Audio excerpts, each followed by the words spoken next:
Welcome to the Tech Egg. Don't get scrambled. Enjoy the video.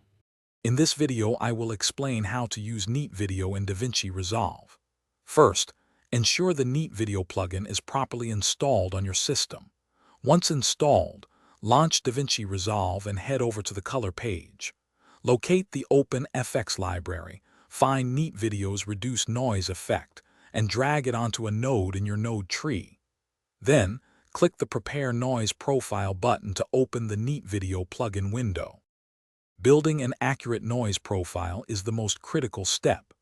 Inside the Neat Video window, choose a frame from your clip that contains a large, flat, and featureless area with visible noise.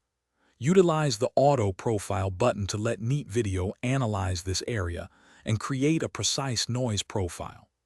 This profile tells the plugin exactly what noise looks like in your specific footage, ensuring optimal reduction.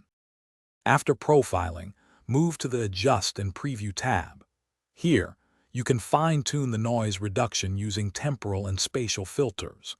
The temporal filter compares information across several frames, while the spatial filter works within a single frame. You can also use the sharpening tool to regain any lost detail. Always preview your adjustments carefully to achieve a clean image without making it look artificial. Once you are satisfied with your noise reduction settings, click the Apply button in the Neat Video window. This will apply the effect to your clip within DaVinci Resolve. For best results, it is recommended to place Neat Video on its own dedicated node on the color page. Finally, render your video to see the beautifully clean, noise-free footage.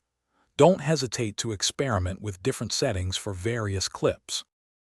Thanks for watching. Consider subscribing if I helped unscramble your problems.